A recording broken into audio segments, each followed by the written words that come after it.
शंकर की कृपा होती है, शिव की करुणा होती है, तब कहीं आप और हम भगवान शंकर के शिवालय तक, भगवान शिव की कथा तक पहुंच पाते हैं। और अगर मेरठ की क्रांतिकारियों की ये पवित्र धरा पर, बिलकेश्वर महादेव की, ओगढ़नाथ जी की पवित्र भूमि पर आप और हम अगर कथा को श्रवण करने के लिए बैठे हैं, तो ये मान कर चलें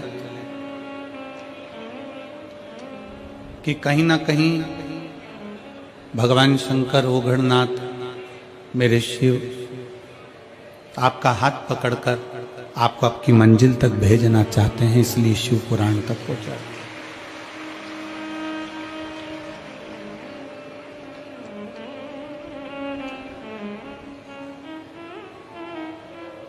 दो कारण हैं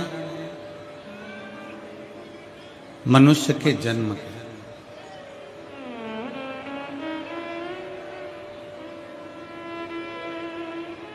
मानव जन्म लेने के दो कारण।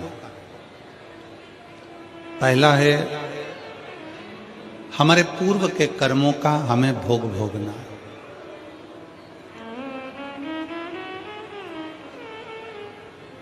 हमारे जो पूर्व के कर्म हैं उनको भोगने के लिए ये मानव का शरीर मिला। और दूसरे नंबर पर है कि फिर वापिस मृत्यु लोक में हमारा जन्म ना हो। हाँ, अगर आप में से कोई चाहता है, मेरठ का कोई व्यक्ति सोचे कि मेरे को तो वापिस जन्म लेना है, तो बात दूसरी, अपनी अपनी चॉइस से है, तो आपके मन की दशा है।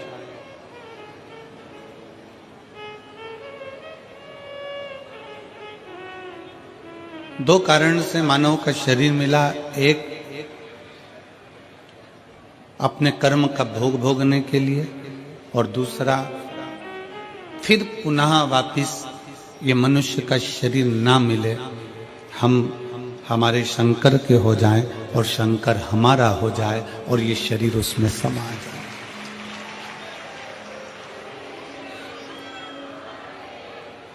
भारत की भूमि के कई संत ऐसे हुए जिनका शरीर नहीं मिला, जिनकी बॉडी नहीं मिली, जिनका अंतिम संस्कार नहीं हुआ।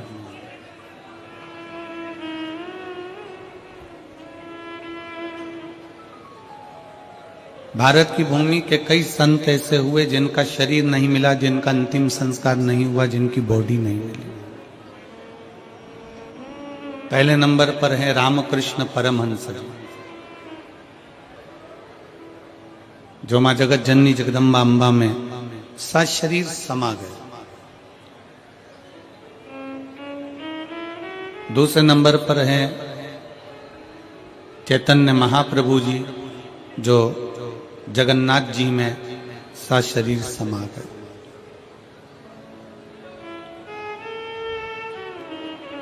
तीसरे नंबर पर है संत तुकाराम जी, जो सशरीर हरि विठ्ठल में समा गए। और चौथे नंबर पर है मीराबाई, जो द्वारकाधीश में सशरीर समा गई, जिनकी बॉडी नहीं मिली, जिनका अंतिम संस्कार नहीं।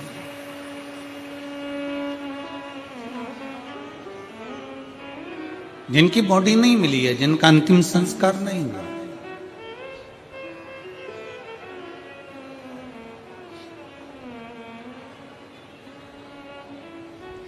जिनकी ना बॉडी मिली, न अंतिम संस्कार हुआ, आए थे संसार सागर में अपना भगवत भजन करने के लिए, और वह भगवत भजन कर कर अपने अपने धाम को चले। दो कारण मनुष्य के शरीर के हैं। पहला अपना कर्म भोगना है, और दूसरा जो शरीर मिला है, इस शरीर को फिर पाना जरूरी नहीं, इस शरीर को परमात्मा तक पहुंचाना जरूरी। परमात्मा का।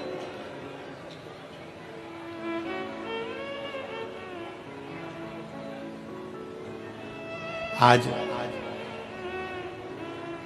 16 दिसंबर है, आद्रा का नक्षत्र है।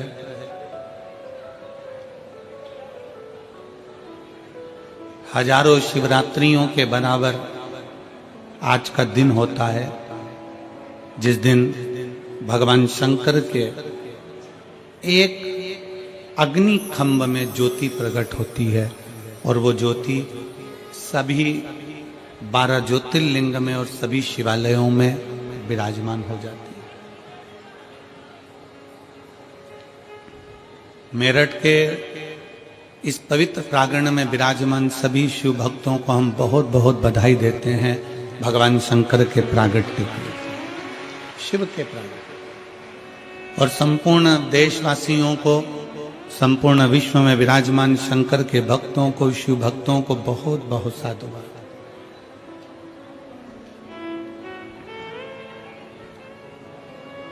सभी शिव भक्तों के लिए बहुत साधुता।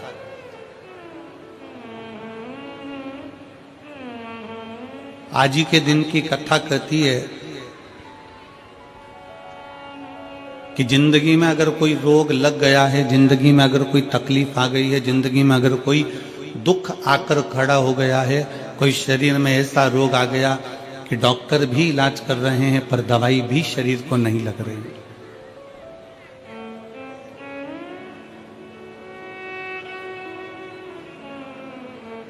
तो आज की कथा कहती है कि पानी को वाणी से अमृत बनाओ। क्या करना है? जम के बोलो जरा। पानी को वाणी से अमृत बनाओ। अब पानी को वाणी से अमृत कैसे बनाओगे?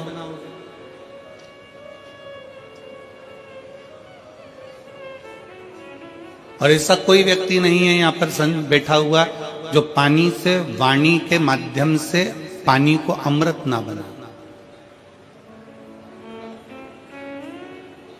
आज आद्रा की कथा कहती है,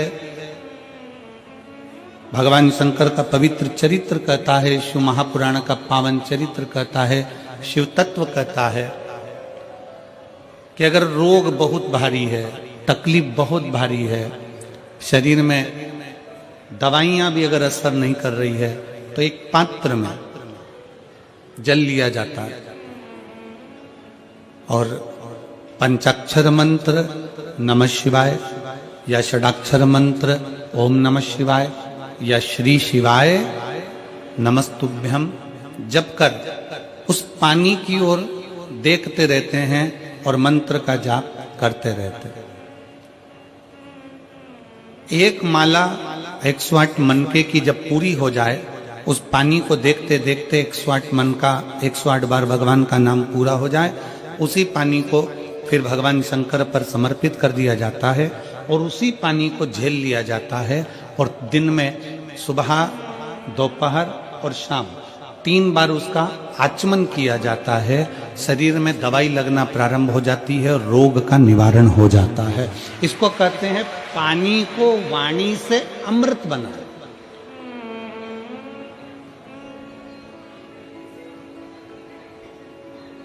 इसको पानी से वाणी को एक पत्र है।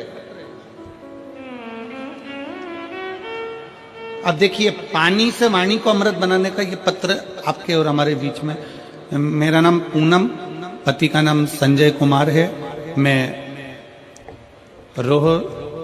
रोहता है कि रोहता रोड बाईपास शाहपुर जैनपुर मेरठ की निवासी हूँ।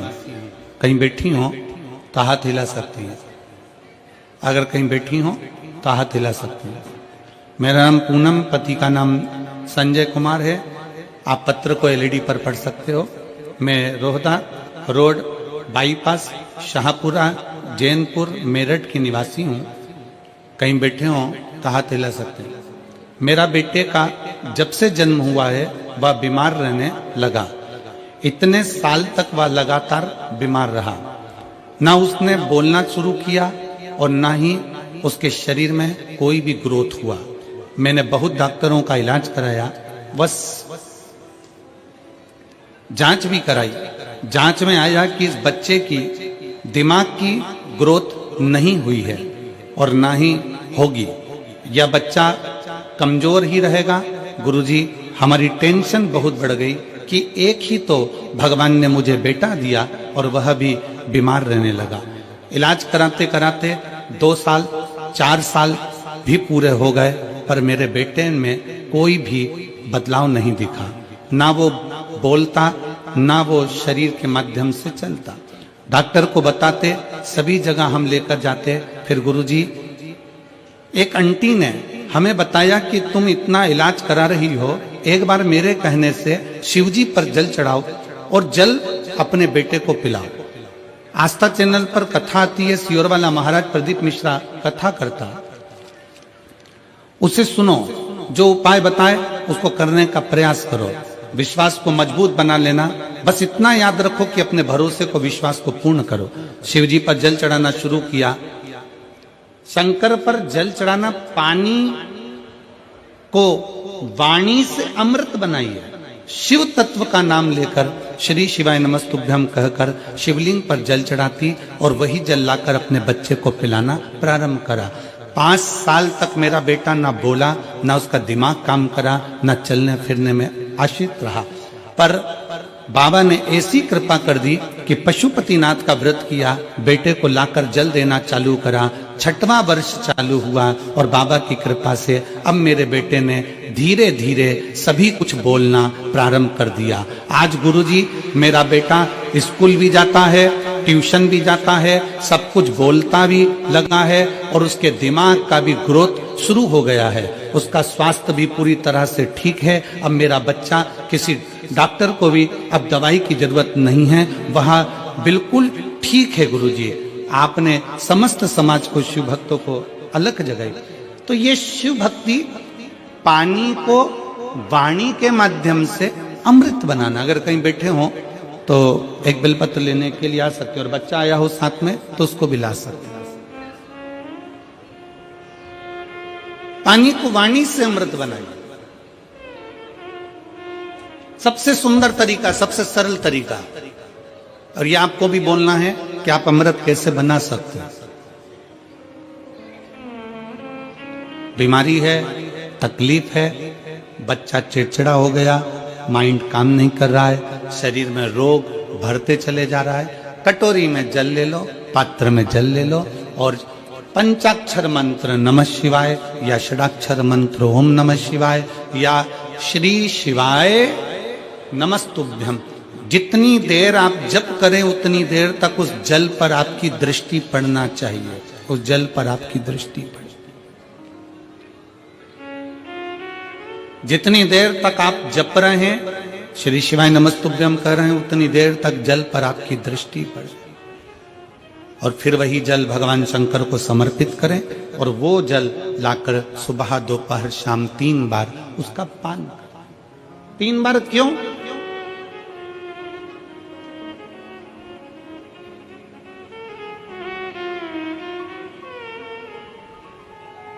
त्रिलोकी का नाथ, त्रिकालदर्शी, कैलाशी, अविनाशी, त्रिपुंडधारी, त्रिबेलपत्रधारी, त्रिनेत्रधारी, त्रिशूलधारी, त्रिपुंडधारी, त्रिलोकी के नाथ के 3 दर्शन मूल हैं।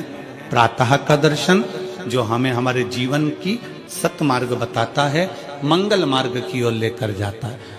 दोपहर का दर्शन हमारे जीवन में हमें उलझनों से बाहर निकाल देता है। और शाम का दर्शन हमें चैन की नींद सोना सिखा देता है और आनंद में रहना सिखा देता है। वो त्रिपुंडधारी शक्ति में दर्शन।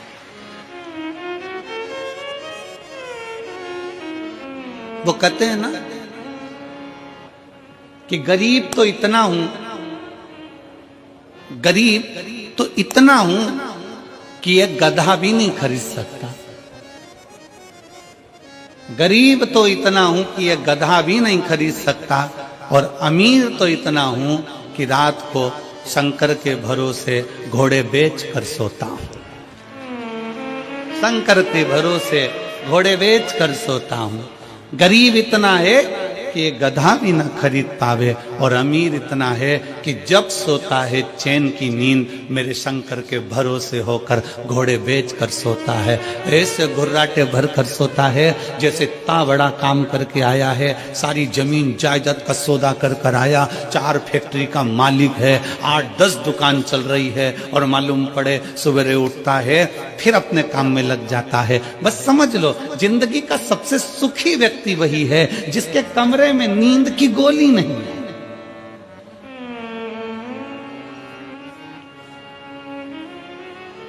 सिर के पास में कोई बाम की शीशी नहीं है, विक्स नहीं है, सोने से पहले कोई टेबलेट लेना नहीं पड़ रही है, वो दुनिया का सबसे सुखी व्यक्ति है। प्रथम सुख निरोगी काया, सबसे बड़ा सुख है निरोगी काया। शिव महापुराण की कथा कहती है एक मृत्यु वो होती है जो अटल मृत्यु होती है, जिसमें व्यक्ति मर जाता है, चले जाता है।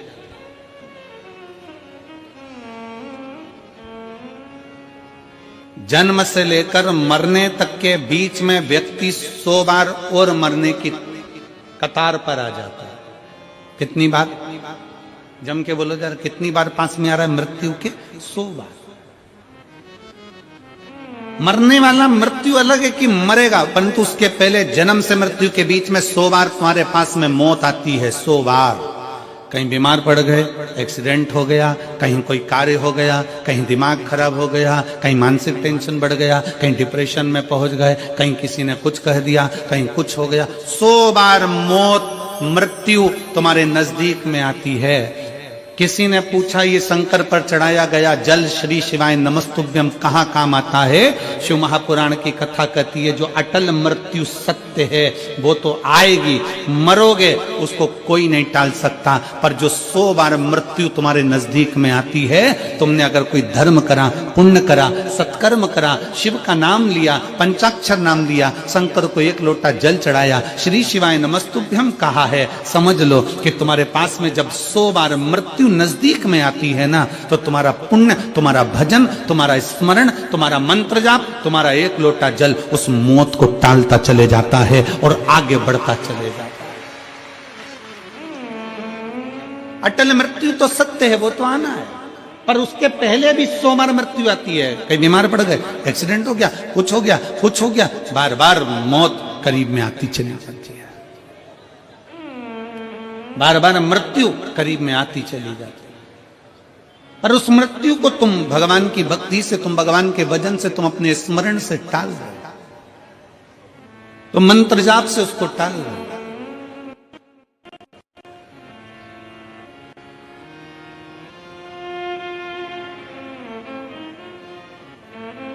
एक ऊर्जा अपने भीतर उत्पन्न करिए, एक बल अपने भीतर उत्पन्न करिए। मेरठ की यह पवित्र भूमि इतनी ऊर्जावान भूमि है कि यहां सनातनियों को जगाने का काम भी इस मेरठ की भूमि से क्रांतिकारियों को जगाने का किया गया था। ये मेरठ की वो पवित्र भूमि।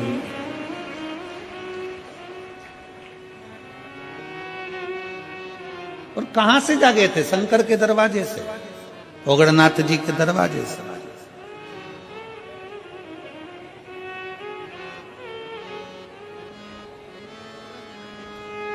अपने आप को हमें जागृत करना, अपने आप को हमें जागृत करना।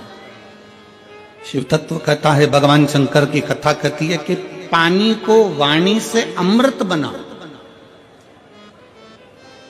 और जब पानी को वाणी से, कई माताएं कहती हैं हमारा बच्चा नहीं सुनता, बहुत बहुत हम परेशान हो गए हमारे बच्चे के लिए, वो सुनता ही नहीं गुरुजी, हम कह के परेशान हो गए। कोई कहती है मेरी सास मेरे पक्ष में नहीं बोलती, कोई कहती है मेरी बहू मेरे पक्ष में नहीं रहती, कोई कहता हमारा बेटा नहीं सुनता, कोई कहती है हमारी बहू नहीं सुनती, कोई कहे हमारा भाई नहीं सुनता।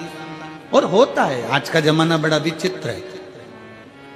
एक बहू को समझाओ तो बहू कह देती गुरुजी मैं किसी के बाप की नहीं सुनूंगी। और बूढ़ी बूढ़ी माताओं को समझाओ तो माताएं कह देती है ये कल की आई मैं इसकी सुनूंगी। पिताजी को समझाओ तो वो कह देता है हमारी औलाद की सुन के चलेंगे, जाओ उधर। सास ससुर को समझाओ तो वो कह देते हैं मेरे को तो मेरा पति नहीं समझा पाया तो इसकी सुनूंगी।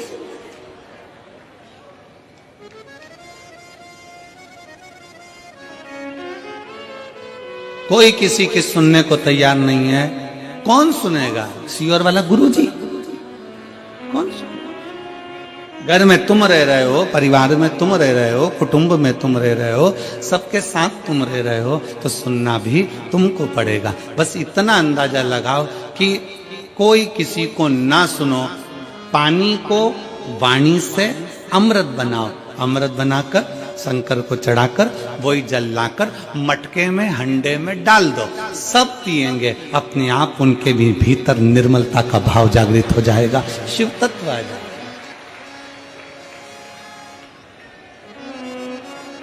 शिव तत्व।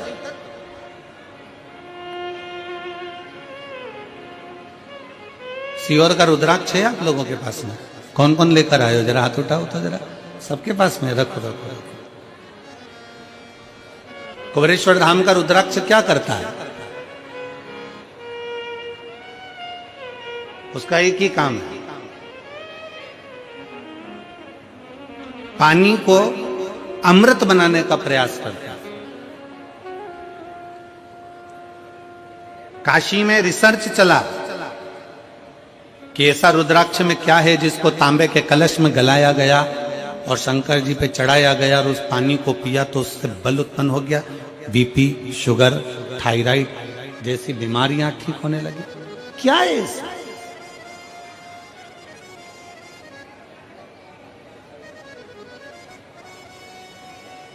हम कहते हैं शिव महापुराण के अंतर्गत एक मुखी से लेके 14 मुखी तक रुद्राक्ष का वर्णन किया गया। शिव महापुराण में एक मुखी से लेकर 14 मुखी तक रुद्राक्ष का वर्णन किया गया। और एक भी रुद्राक्ष, कोई कहता है कि एक मुखी रुद्राक्ष ज्यादा प्रबल होता है, कोई कहता है 2 मुखी प्रबल होता है, कोई कहता है 3 मुखी प्रबल होता है, कोई कहता है 5 मुखी प्रबल होता है। सारे रुद्राक्ष कोई ना कोई कहता है कि ये बहुत प्रबल होता है। फिर किसी ने कहा गुरुजी एक मुखी रुद्राक्ष कहीं मिलता है क्या? हमने कहा आज के जमाने में एक मुखी आदमी नहीं मिलता तो रुद्राक्ष की बात करते हैं। आज के जमाने में आदमी नहीं मिले, अपनी पार्टी हार जाती है तो लोग दूसरे की पार्टी में चले जाते हैं। आदमी एक मुखी नहीं दिया तो यहां रुद्राक्ष की क्या बात करते? इधर दालनी गली तो उधर पहुंच गए, उधर दालनी गली तो उधर पहुंच गए, उधर दालनी गली तो उधर पहुंच गए। दिन भर डोलते रहते हैं, दिन भर।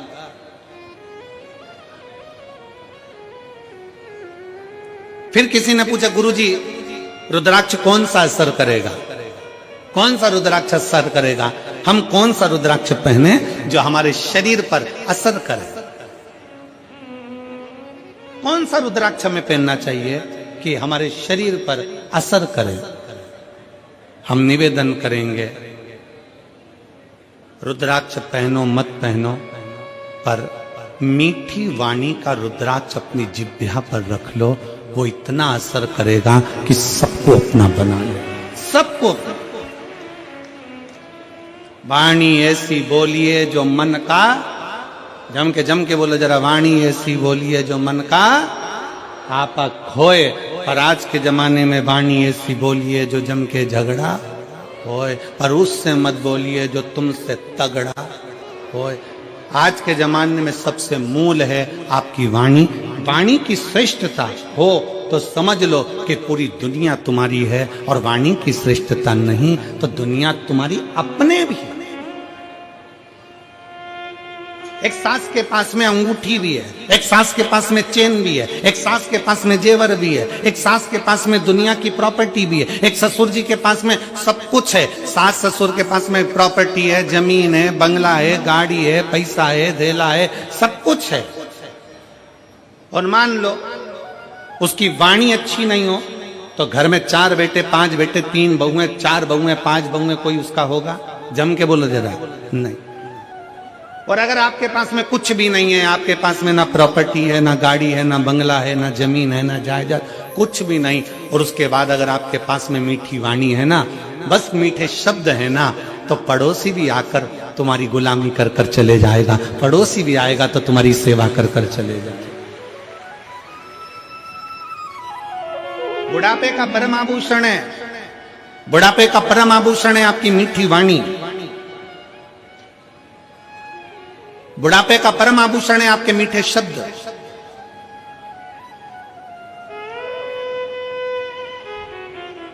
जब माता रानी के दर्शन करने के लिए वैष्णो देवी की सीढ़ियों पर चढ़ते हैं तो बड़े प्रेम से कहते हैं, प्रेम से बोलो सारे बोलो, मैं नहीं सुनिया मीठी वाणी, प्रेम से बोलो। हम क्यों कह रहे हैं कि प्रेम से बोलो? माता जी के पास जा रहे हो, अपनी माँ के पास जा रहे हो, माता रानी के पास जा रहे हो, इसलिए का प्रेम से बोलो। अब वैष्णो देवी से मिलने जा रहे हो तो वहां चिल्ला चिल्ला कर करे प्रेम से बोलो। अब जरा विचार करो, अपनी सास से मिलने जाओ तो प्रेम से बोलो। अंगूठी मिलेगी, चाबी मिलेगी, प्रॉपर्टी मिलेगी, मैं नहीं सुनिया। मैं नहीं सुनिया मतलब सास कहेगी मैं नहीं सुनिया। तुम्हें प्रेम से बोलना है, तुम्हें मीठा बोलना है, तुम्हें अच्छा बोलना है। और जब तुम माता रानी के दर्शन करने जाते हो तो प्रेम से बोलते हो, जगत जननी ज्वाला माँ का दर्शन करने जाते हो तो प्रेम से बोलते हो, मनसा देवी का दर्शन करने जाते हो तो प्रेम से बोलते हो, तारा माँ का दर्शन करने जाते हो तो प्रेम से बोलते हो। बस वही प्रेम जो तुमने माता रानी के चरणों में दिया है, वही प्रेम जो तुम जगत जननी के चरणों में देते हो, वही प्रेम अपने घर के बूढ़े माँ बाप के चरणों में देना है। पूरी प्रॉपर्टी तुम्हारी है, पूरी जायदाद तुम्हारी। प्रेम से बोलो।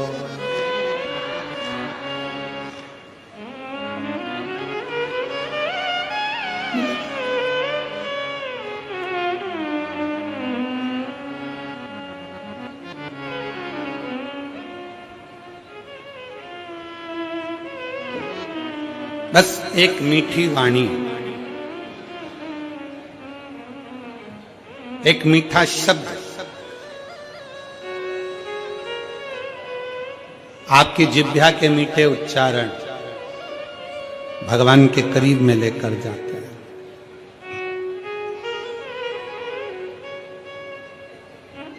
पानी को वाणी से अमृत बनाना सीखो। लोग कहते हैं गुरुजी कौन सा रुद्राक्ष? ठीक है, शिव महापुराण में 1 मुखी से लेकर 14 मुखी तक रुद्राक्ष का वर्णन है। स्कंद पुराण के अंतर्गत 1 मुखी से लेकर 21 मुखी तक रुद्राक्ष का वर्णन है। लिंग पुराण में रुद्राक्ष की महत्वता है। ये रुद्राक्ष कौन सा हमारे लिए अच्छा होगा, कौन सा रुद्राक्ष पहनना चाहिए, कौन सा रुद्राक्ष धारण करना चाहिए, शिव महापुराण की कथा कहती है जो भी रुद्राक्ष उत्पन्न हुआ वो भगवान के नेत्र अश्रु से उत्पन्न हुआ।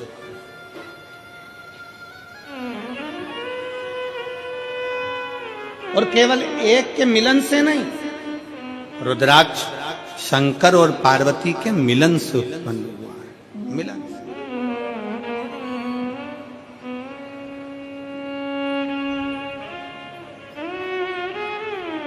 मेरे ओघड़नाथ, मेरे भोलेनाथ, मेरे शंकर, मेरे त्रिकालदर्शी, कैलाशी, अविनाशी। एलईडियां चालू करवाइए पीछे की एलईडी, पीछे की एलईडियां चालू करवाइए। मेरे ओघड़नाथ, मेरे त्रिकालदर्शी, मेरे कैलाशी, मेरे अविनाशी, मेरे शिव। बैठ जाओ, हो रही है, बैठ जाओ, हो रही है। मेरे शंकर, मेरे ओगढ़दानी, मेरे त्रिकालदर्शी, मेरे कैलाशी, मेरे अविनाशी, मेरे शंकर बैठे थे और बड़े आनंद में विराजमान थे। तभी मां जगत जननी भगवान शंकर के पास में आती हैं और उनके नेत्रों को अपने हाथों से बंद कर लेती हैं।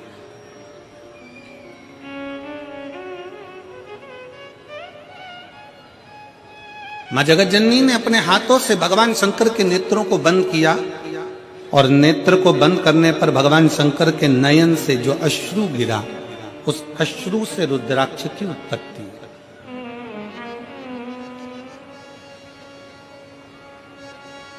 अब यहां पर यह वर्णन नहीं आया कि अश्रु से एक मुखी रुद्राक्ष हुआ, कि अश्रु से दो मुखी रुद्राक्ष हुआ, कि अश्रु से तीन मुखी रुद्राक्ष हुआ, कि चार मुखी हुआ, कि 14 मुखी हुआ, कि 21 मुखी हुआ। माता ने हाथ का स्पर्श किया, नेत्र बंद हुए, अश्रु नीचे गिरा, उससे रुद्राक्ष उत्पन्न हुआ। शंकर भगवान का पुत्र है रुद्राक्ष, शंकर भगवान का स्वरूप है रुद्राक्ष, शंकर भगवान का प्रतिबिंब है रुद्राक्ष। इसलिए शिव महापुराण की कथा कहती है, एक तो पंचाक्षर मंत्र नमः शिवाय, षडाक्षर मंत्र ओम नमः शिवाय, श्री शिवाय नमस्तुभ्यम और रुद्राक्ष, ये वो हैं जिनका एक स्पर्श मात्र, जिनको नजदीक में रखा जाए तो जीवन का एक सुख अपने आप उसके करीब में आता चले जाता। मात्र स्पर्श। और देख लिया संसार हमने देख लिया, सब मतलब के हमने देख लिया, झूठे नाते झूठे रिश्ते, झूठे नाते झूठे रिश्ते, अरे झूठा है संसार हमने देख लिया, सब मतलब के यार हमने देख लिया। शिव महापुराण की कथा कहती है कि रुद्राक्ष कोई सा भी हो, 1 मुखी हो, 14 मुखी हो, 21 मुखी हो, 15 मुखी हो, 11 मुखी हो, 10 मुखी हो, 5 मुखी हो, 4 मुखी हो, पर इतना याद रखना, कोई सा भी रुद्राक्ष हो, अगर आपके गले में पड़ा हुआ है, अगर वो रुद्राक्ष आपके गले में है, चाहे स्त्री हो, चाहे पुरुष हो, चाहे बेटी हो, चाहे बेटा हो, अगर उसके गले में रुद्राक्ष पड़ा हुआ है तो किसी दुनिया के व्यक्ति की सामर्थ्यता नहीं है कि वो आपको धोखा दे दे और आपसे छल कर कर चले जाए।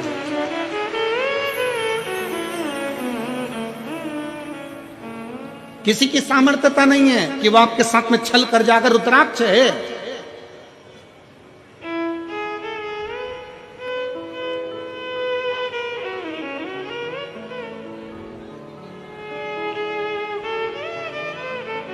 और प्रयास करो,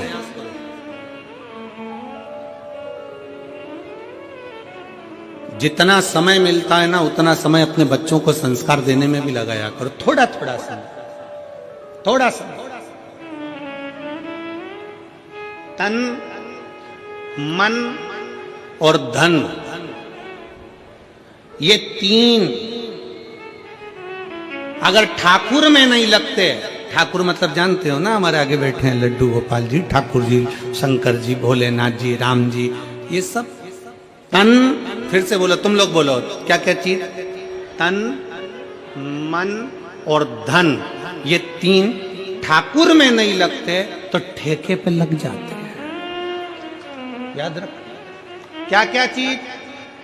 जम के बोलो जरा। तन, मन और धन अगर भगवान में नहीं लगते, ठाकुर में नहीं लगते तो ठेके पे लग जाते हैं। इसलिए अपने तन को भी परमात्मा में लगाओ और मन को भी परमात्मा में लगाओ, और थोड़ा धन हो तो उसको भी परमात्मा में लगाओ, तो गलत जगह पर नहीं जाए, ये गलत जगह पर नहीं पहुंचे। और याद रखना, अगर घर के बच्चे तुम्हारे गलत संगति में जा रहे हैं, कहीं ठेके तक पहुंच रहे हैं, मदिरा की दुकान तक पहुंच रहे हैं, गलत व्यसन तक पहुंच रहे हैं, समझ लेना कि कहीं ना कहीं हमारी चूक हो रही है।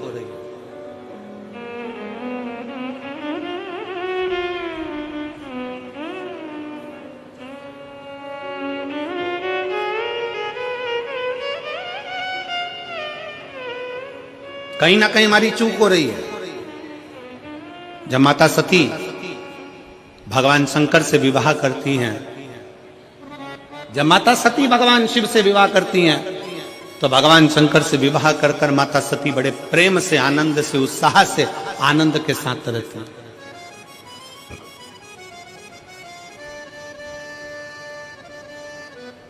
बड़ी उमंगता में माता सती रहती है, बड़ी उमंगता।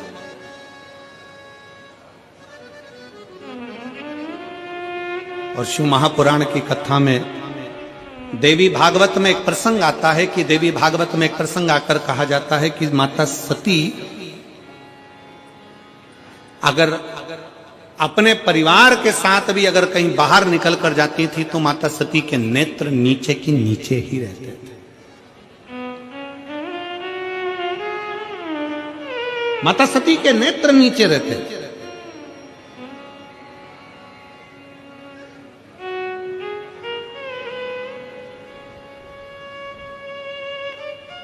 होना चाहिए। बहन, बेटी और पत्नी के नेत्र अगर झुके रहते हैं, बहन, बेटी और पत्नी के नेत्र अगर झुके हैं तो उसके घर के भाई, बाप और पति का सिर कभी नहीं झुकता है। अगर बहन, बेटी और मां, पत्नी के नेत्र झुके हुए हैं, बाजार में निकल कर जा रहे हो, सभा में जा रहे हो, आपके नेत्र अगर झुके हुए हैं, बहन के नेत्र नीचे है, बेटी का नेत्र नीचे है, पत्नी का नेत्र नीचे है, तो उस घर के भाई को, उस घर के पिता को और उस घर के पति को कभी माथा नीचा नहीं करना पड़ता, छाती तान कर चलता है। उसको मालूम है मेरी बहन है, उसको मालूम है मेरी बेटी है, उसको मालूम है मेरा परिवार है, उसको मालूम है कि ये मेरे अपने हैं।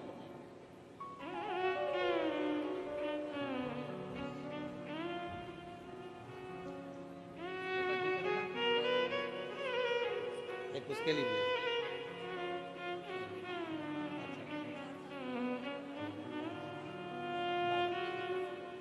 वाणी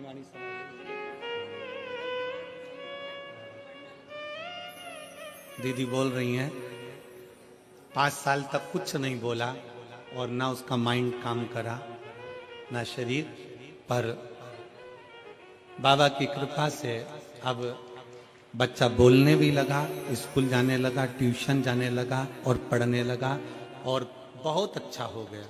यही शिव कृपा। हर हर शिव तत्व की प्राप्ति।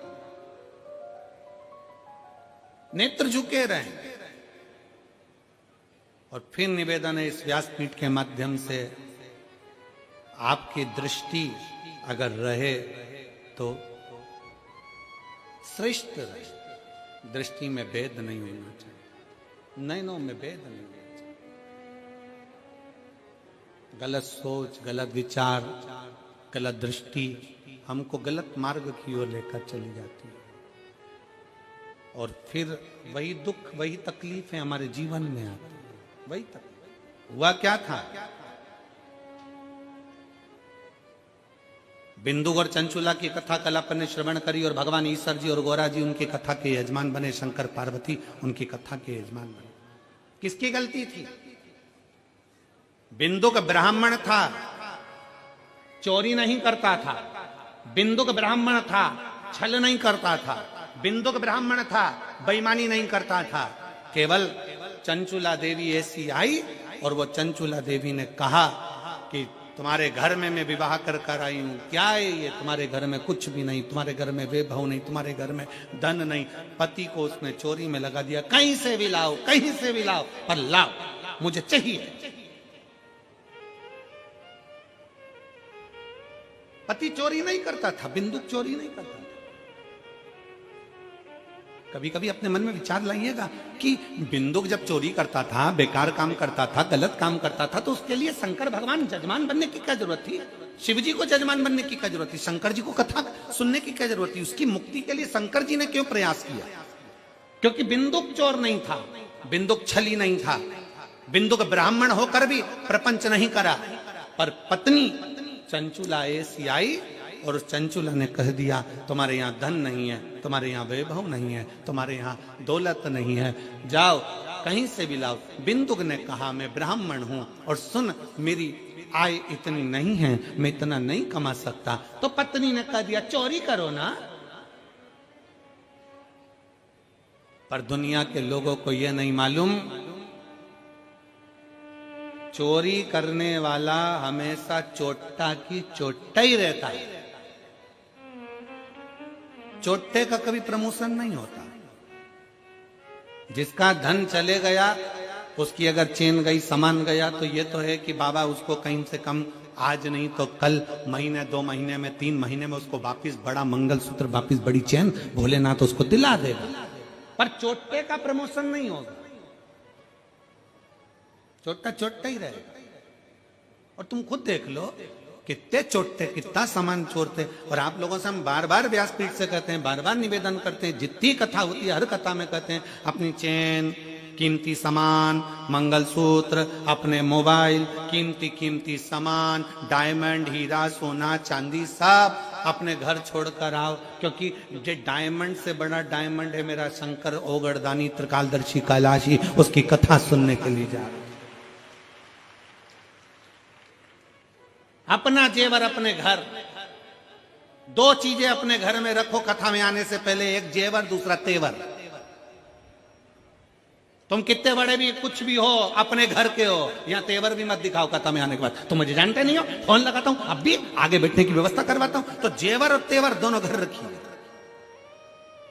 शिव महापुराण की कथा में ना जेवर की जरूरत है, और जम के बोल दो जरा, ना तेवर की जरूरत है। तुम्हारी पहचान होगी किसी से भी, हमारी पहचान तो उससे है जो शमशान में रहता है, सीधा, उससे सीधी पहचान है।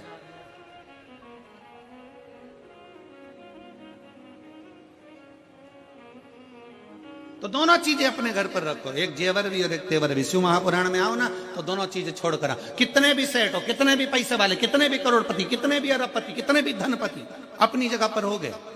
शंकर जी के पास जो भी जाता है ना वो एक जैसा। शमशान में कोई तुम्हारे यहाँ मेरठ में भले ऐसा होता होगा कि मरने वाले को डनलफ के गद्दे पे ले जाते होंगे, हमारे यहाँ नहीं ले जाते। हमारे यहाँ तो वही 4 बांस,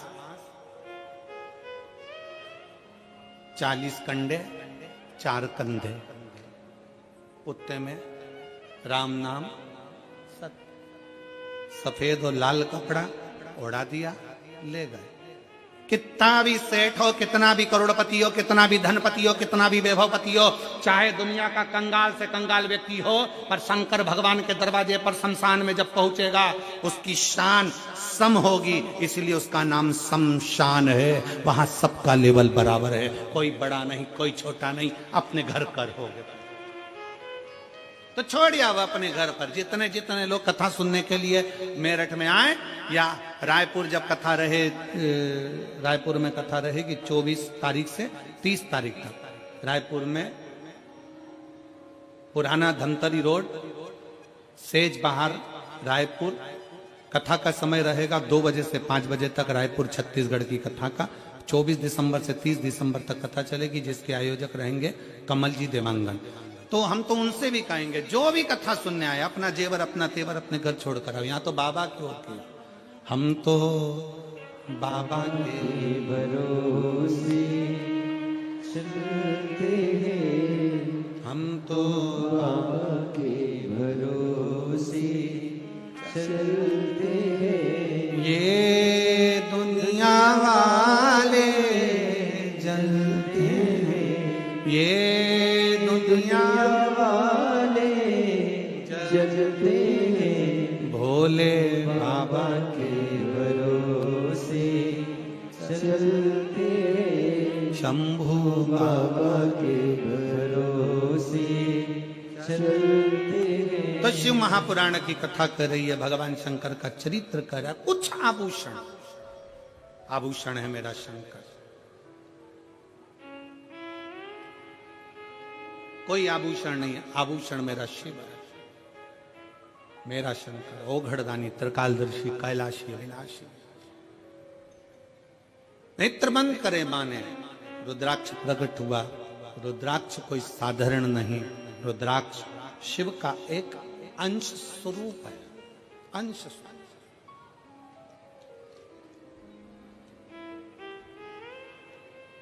हमारे मार्ग को सुलभ बनाने का काम करता है रुद्राक्ष। सुलभ बनाने, इसलिए प्रयास करें कि तन मन और धन काहे में लगाएं? जम के बोलो जरा, ठाकुर में लगाएं, भगवान में लगाएं, शिव में लगाएं, भक्ति में लगाएं। अगर ये तन भी अगर नहीं लगा तो एक दिन ये भी बेकार हो जाएगा, और मन और धन ये भी अपने अपनी मंजिल तक नहीं पहुंच पाए।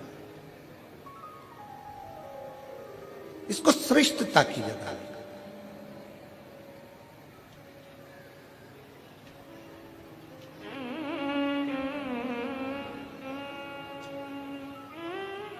दक्ष प्रजापति ने जब माता सती का विवाह करा था भगवान शंकर के साथ में,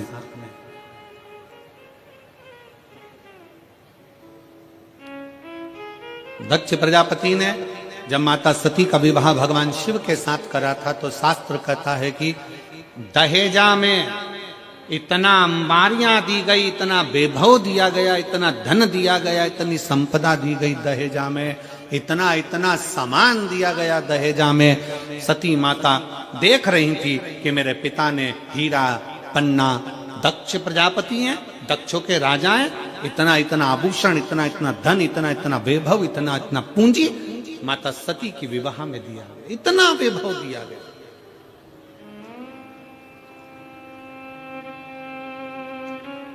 और शिव महापुराण की कथा कहती है वो सतयुग था जिसमें सती माता के कन्यादान में इतना सारा आभूषण दिया गया था, इतना सारा धन दिया गया था। वो त्रेता युग था जिसमें राम जी के विवाह के समय पर माता सीता जी को बहुत सारा दहेजा दिया गया था।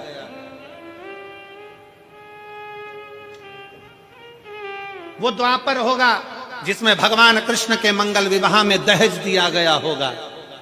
परशु महापुराण की कथा कहती है ये कलयुग चल रहा है, इस कलयुग में अगर बेटी को कन्यादान में कुछ देना है तो अच्छी शिक्षा बेटी को देकर भेजिए, उससे बढ़कर कन्यादान कुछ नहीं।